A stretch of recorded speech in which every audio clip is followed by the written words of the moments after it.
호세아 7장 1절로 16절입니다.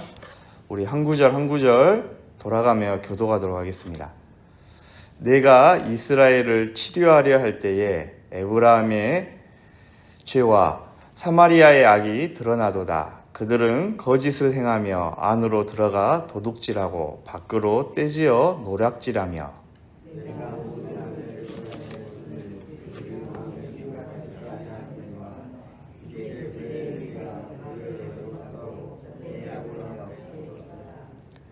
그들이 그 악으로 왕을 그 거짓말로 지도자들을 기쁘게 하도다.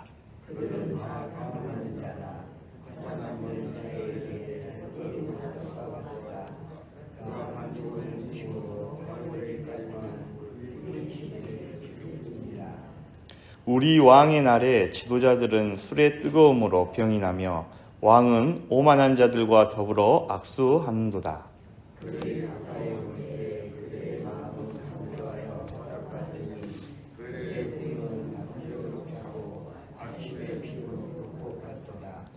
그들이 다 화덕같이 뜨거워져서 그 재판장들을 삼키며 그들의 왕들을 다 엎드러지게 하며 그들 중에는 내게 부르짖는 자가 하나도 없도다.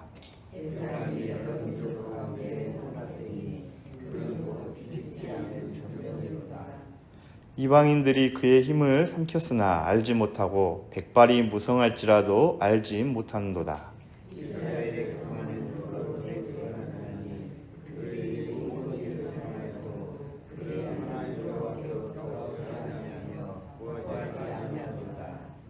에브라임은 어리석은 비둘기같이 지혜가 없어서 애굽을 향하여 부르짖으며 아수르로 가는도다.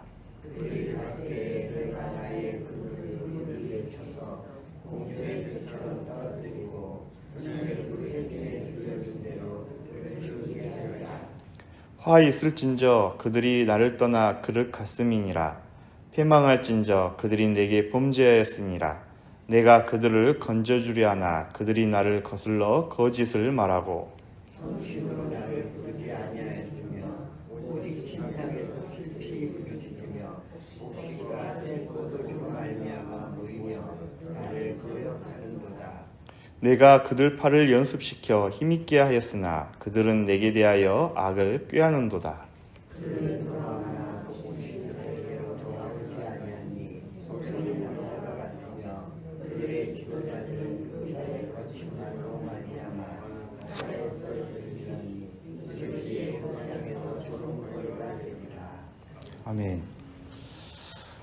오늘 이게 우리가 묵상하는 이 호세아 7장은 이 북이스라엘의 이 국내외적인 전국에 이런 여러 전반에 걸쳐서 드러난 이 이스라엘의 이 죄에 대한 이 하나님의 심판에 대한 경고의 메시지가 이렇게 담겨져 있습니다.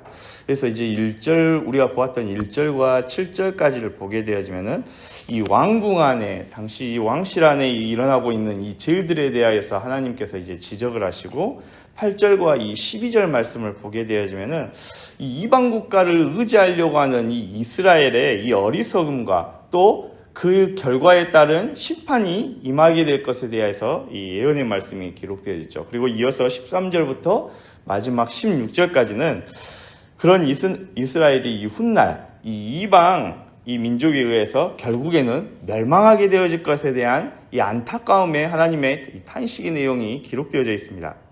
이 하나님께서는 이 상태가 이 심각한 이 북이스라엘의 이 백성들의 이 영혼을 지금 치료하시겠다 하고 이 작정을 하십니다. 그리고 이 치료를 위한 이 문제를 하나님께서 정확하게 진단하시고 또 그에 따라서 이 죄를 지적하시는 것을 볼 수가 있습니다. 우리가 보았던 이 1절을 보게 되어지면은 하나님께서 이 이스라엘을 치료하시고자 하시는 이 일하심에 대한 의지를 보여주시고 계시죠. 그러면서 내가 이스라엘을 치료하려 할 때에 에브라임의 죄와 사마리아의 악이 드러나도다. 이 에브라임은 한 지파의 이름입니다. 하지만은 이 종종 북이스라엘 전체를 이 가리키는 이름으로 등장하는데요. 이 사마리아는 한 도시이죠. 북이스라엘의 이 수도이기도 했기 때문에 이 북이스라엘 전체를 대표하는 이 지명입니다. 즉 이 에브라임과 사마리아 이 모두가 바로 이 북이스라엘을 지칭을 하고 있어요. 지금 이 전지전능하신 하나님 앞에서 이러한 북이스라엘의 이 죄악, 이제 1절에서는 그것을 좀 더 구체적으로 하나님께서 말씀하셨는데, 거짓, 도둑질, 노략질, 이러한 이스라엘의 아주 흉악한 죄악들이 드러났다 하나님 앞에, 이렇게 말씀을 하고 있습니다.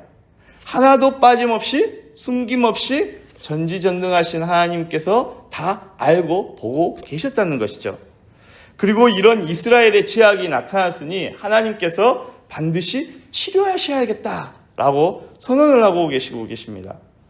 하나님께서 보셨을 때에 이 북이스라엘의 죄는 더 이상 지켜보실 수 없을 만큼 심각하였다는 것입니다.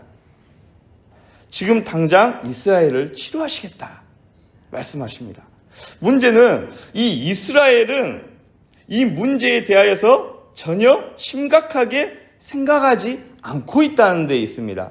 하나님께서는 이스라엘 죄를 심각하게 생각을 하고 계셨어요.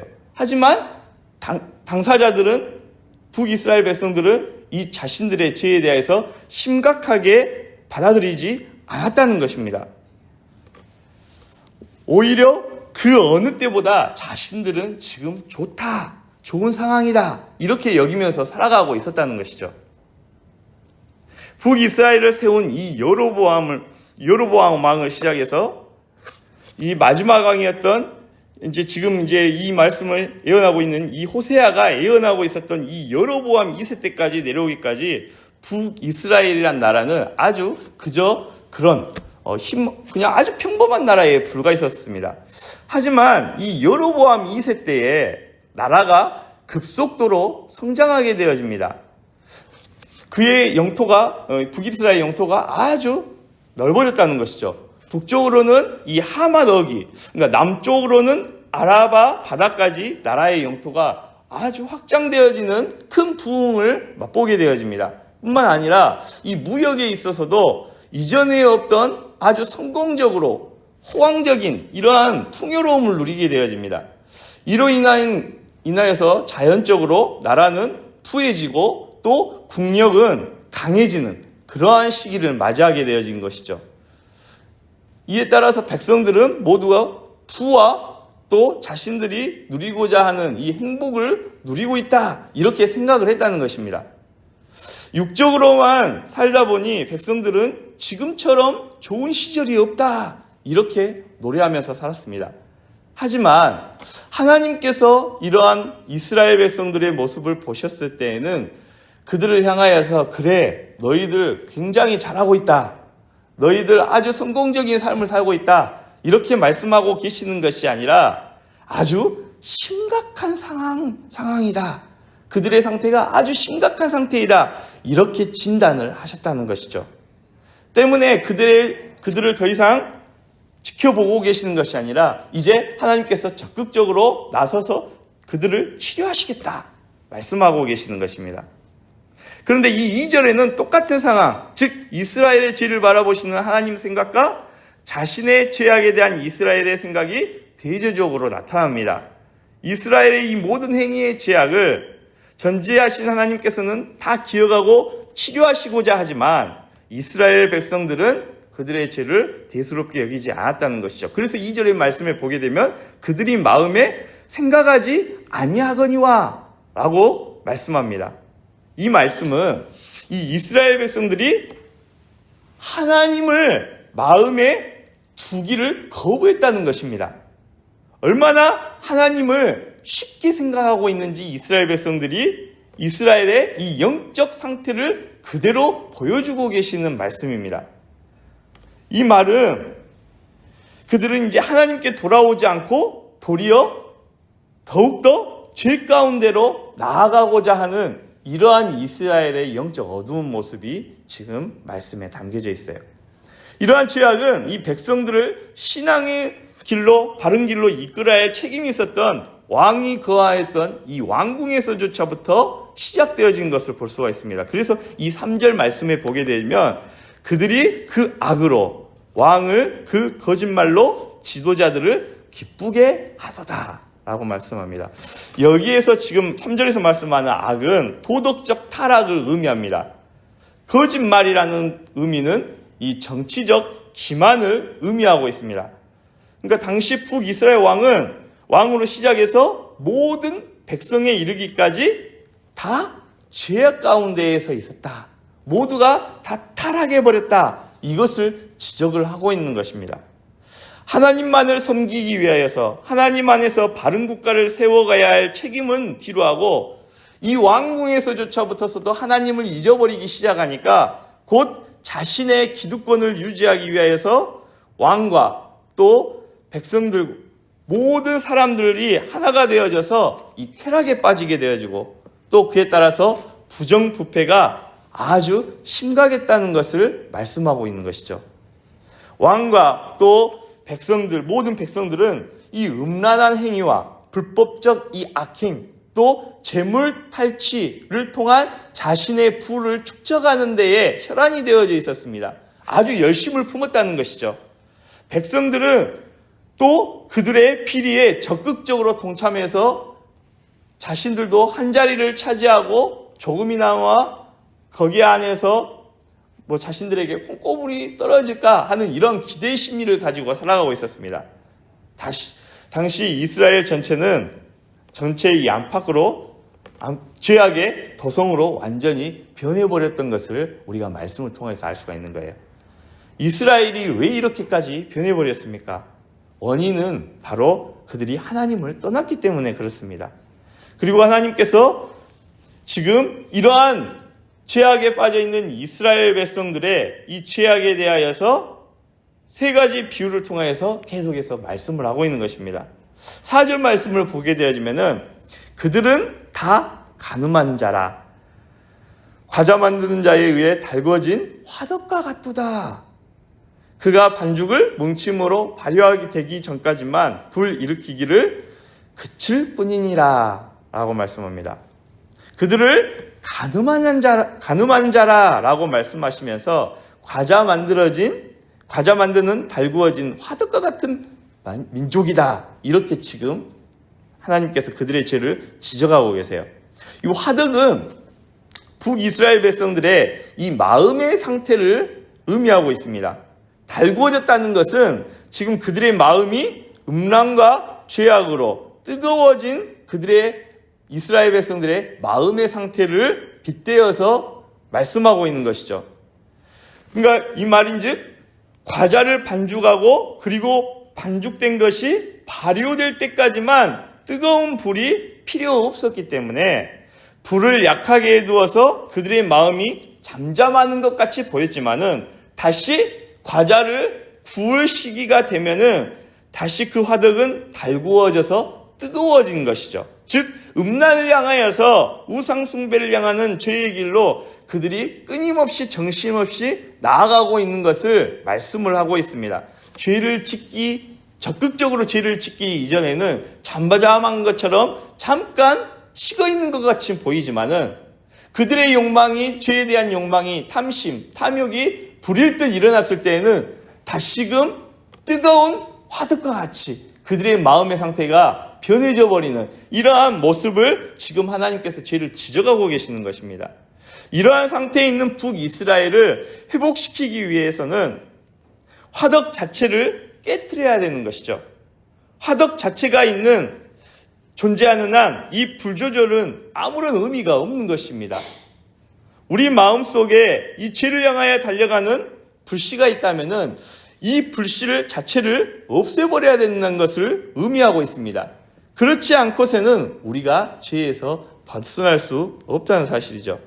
하지만 이 죄악의 불씨를 우리 스스로 해결할 수 있느냐, 꺼트릴 수 있느냐, 결코 우리 스스로 이 죄악의 불씨를 꺼트릴 수 없다는 데에 문제가 있습니다. 그렇다면 이 죄악의 불씨를 어떻게 우리가 해결할 수 있느냐, 꺼트릴 수 있느냐, 해결할 수 있느냐, 그것은 바로 유일하신 우리의 영혼의 치료자 되시는 하나님 앞에 우리가 자복하며 회개하며 우리의 마음을 쏟아놓을 때에, 주님 앞에 나아갈 때에 우리의 죄악의 문제를 해결할 수 있음을 성경은 우리에게 말씀하고 있는 것입니다.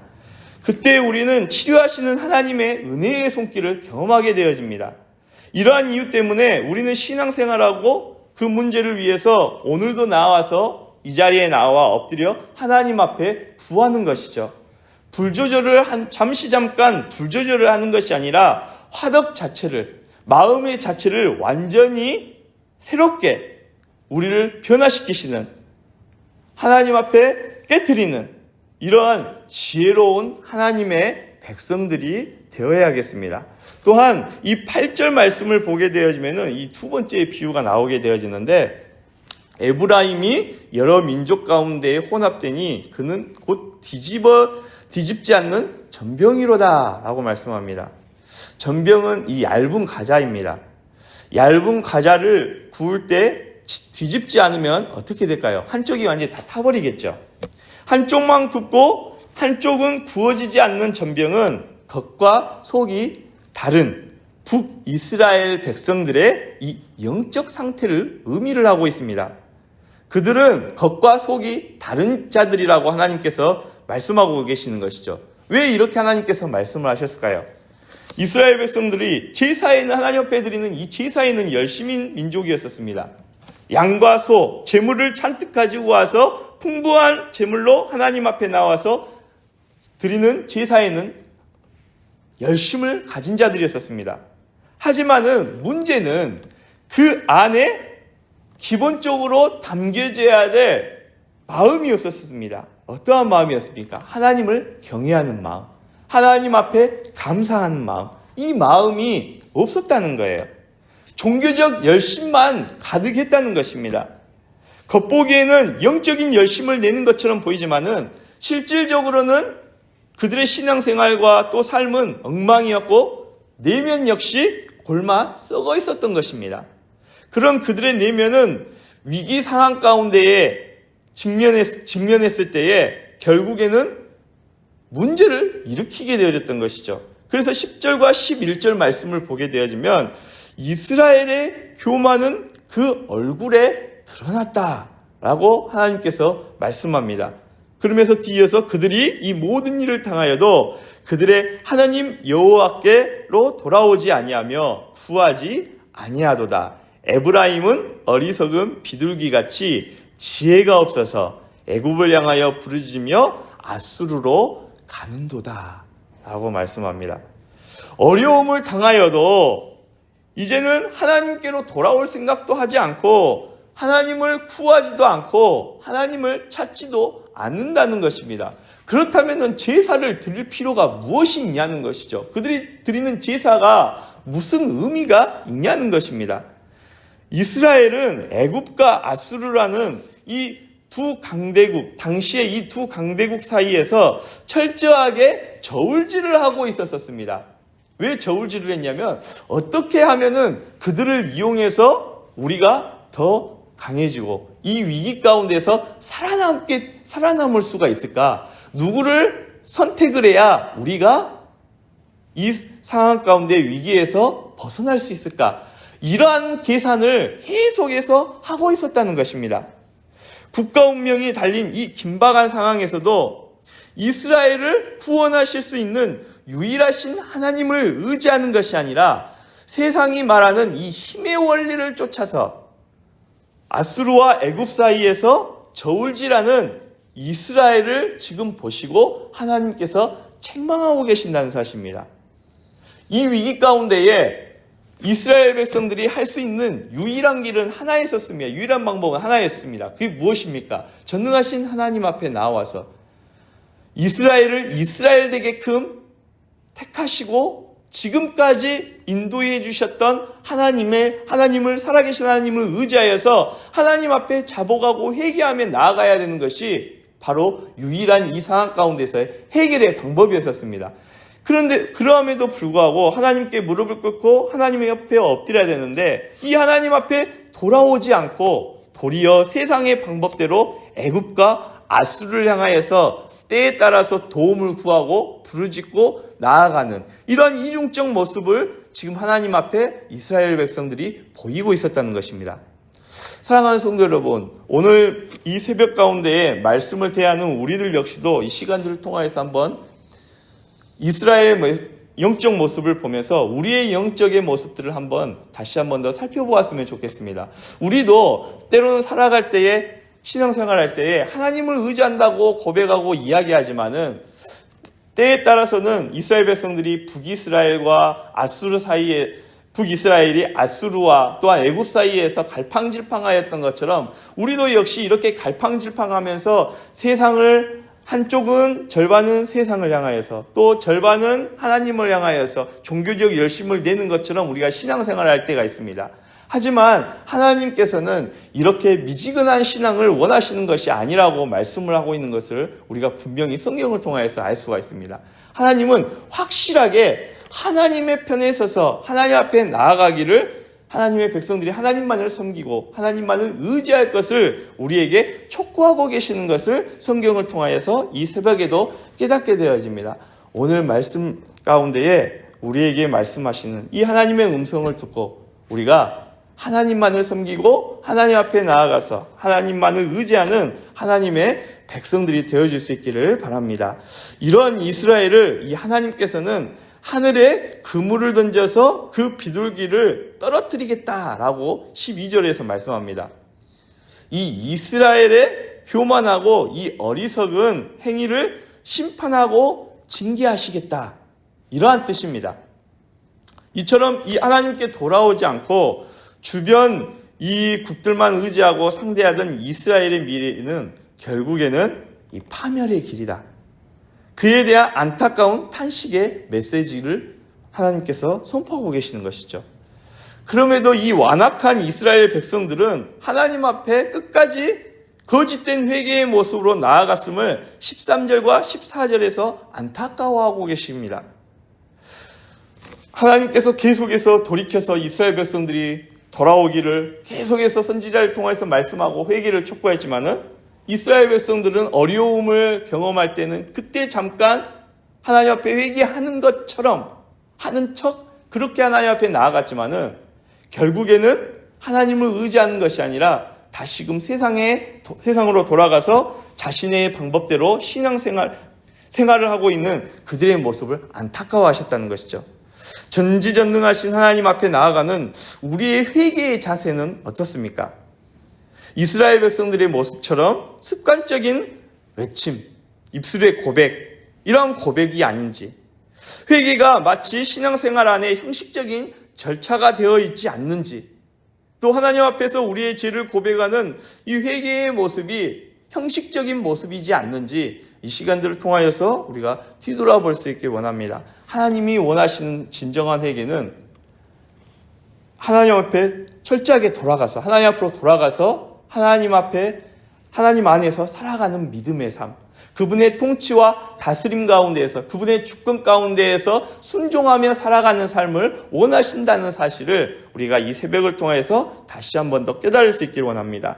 그리고 16절에서는 이 다시 한 번 더 비유의 말씀을 통해서 하나님께서 말씀하시는데요. 16절 말씀을 보게 되면 그들은 돌아오나 높으신 자에게로 돌아오지 아니하니 속이는 활과 같으며 그들의 지도자들은 그 혀의 거친 말로 말미암아 칼에 엎드러지니 이것이 애굽 땅에서 조롱거리가 되리라 라고 말씀합니다. 하나님은 이스라엘을 때로 훈련하시고 단련하심으로 풍성한 나라로 만들어 주셨습니다. 그러나 그들은 하나님을 멀리하고 우상을 만들어서 숭배하고 하나님을 도리어 거역합니다. 몇 번이고 선지자들을 보내셔서 경고하시고 회개할 기회를 주셨지만은, 그리고 그 가운데서 인내로 기다리셨지만은 그들은 끝까지 하나님을 대적하고 돌아오지 않았습니다. 그들은 마치 부러진 활처럼 또 휘어진 활처럼 화살을 쏘면 잘못된 길로 가버리는 아주 쓸모없는 그런 존재가 되어버렸다는 것이죠. 하나님께로 돌아가지 않고 진정으로 회개하지 않는 이스라엘은 결국 이방 국가인 애굽 땅에서 조롱거리가 될 것임을 지금 16절은 예언하고 있는 것을 볼 수가 있습니다. 사실 이 하나님의 보호하심과 은혜 가운데 살아갈 때에 이스라엘은 주변 국가들이 모두 부러워하는 복받은 민족이었습니다.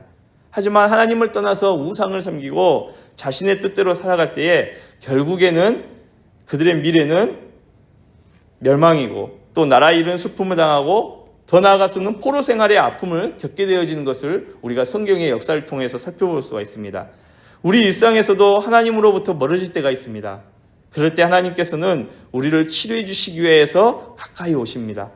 우리를 부르시고 은혜의 음성으로 우리에게 말씀하십니다. 하나님께 가까이 오라고 말씀하십니다. 그럴 때 우리는 우리 마음을 돌이켜서 하나님께로 돌아가야 합니다. 더 가까이 하나님께 나아가야 됩니다.